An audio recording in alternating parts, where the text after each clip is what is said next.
just finished up a Kraken build for a new customer, and this is what we came up with. He wanted a... Actually, he sent me a bunch of different pictures of blue watches that I'd done, with the first one being a Kraken. I said I didn't have that dial, but I do have other blue Kraken dials. So we went with the super cool looking, like light blue with darker blue and purple kind of in the center Kraken dial.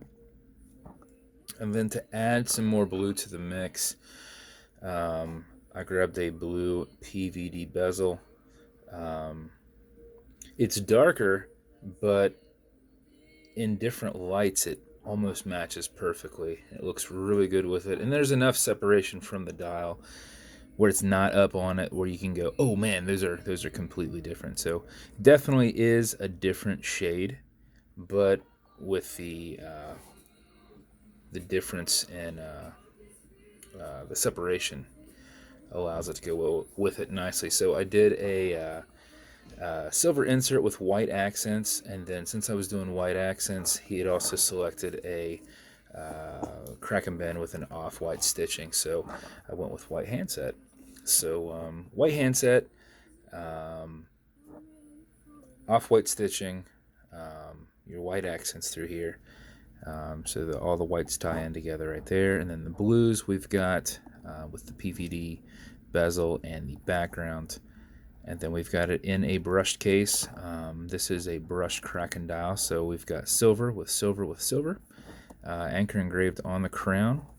I did a low profile exhibition caseback with a stainless steel movement holder in there and a silver rotor.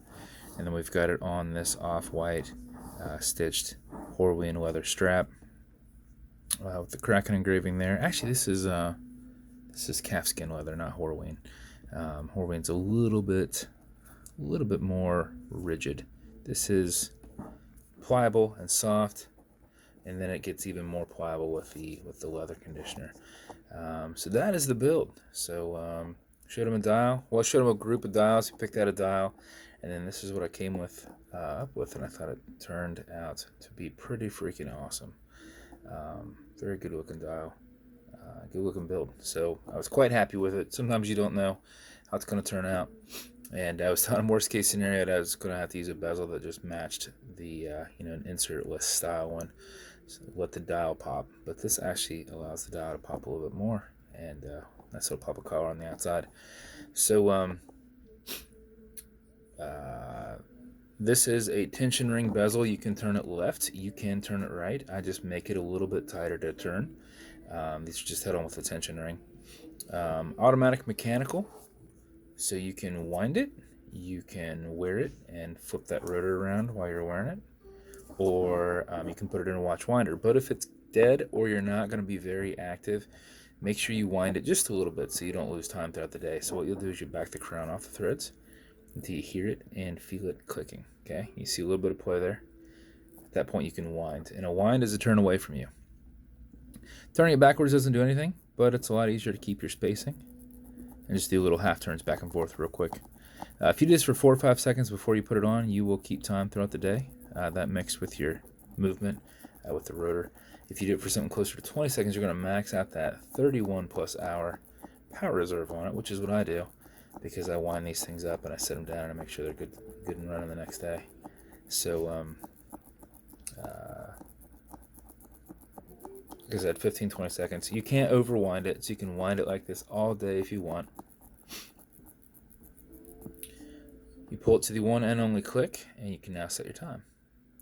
You'll also notice you've got a wobble crown, so you got a little bit of play there. That's going to deflect lateral pressure from going into the stem, bending the stem, putting any adverse pressure on the movement itself. If you pull it back straight, you don't really get any of that play. Okay, Google, what time is it? That's what I thought it was. 3:19 p.m. Just push it right back over and thread it down. And then as a reference, whenever he selected this, I had not pipped it yet. So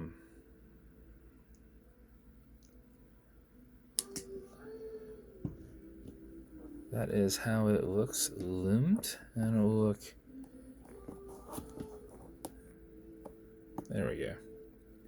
Obviously, it will be brighter at night, but you can get a little bit of a glimpse of it in daytime. As with every build, you get matching beads, and these blue beads here almost have a nice little anno kind of look to it to go with that PVD bezel.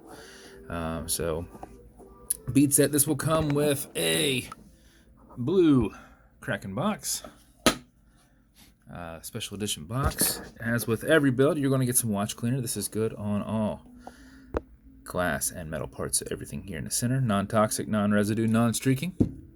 You also get some leather conditioner to keep that leather strap perfectly soft. A little bit will go a long way. Just apply to the front, apply to the back, let it soak in, and then work it around a little bit, and then remove any excess, but a little bit will go a long way. So just dab a tiny bit and see what you've got, what you're working with initially. If you put a bunch on there, you're just going to have a bunch of stuff to throw away. And then lastly, you're going to get some fine scratch remover. This is Novus 2 from Amazon, just repackaged into these little vials. This is an acrylic glass, and you can scratch it, but if you do, not a big deal. Put a tiny bit on this and buff it out. Buff perpendicular to the scratch using your included microfiber. Generate some heat with your thumb, and you will knock the scratch out in 15 to 20 seconds, and your glass will go back to looking perfect. So that is your build, man. I appreciate you a ton. I hope you love the watch. I thought it came together pretty awesome. So if you want me to build you something custom and unique, reach out, and I will see what I can do. And if you want to continue to see videos like this, like and subscribe, as I put them up all the time. Thanks, guys.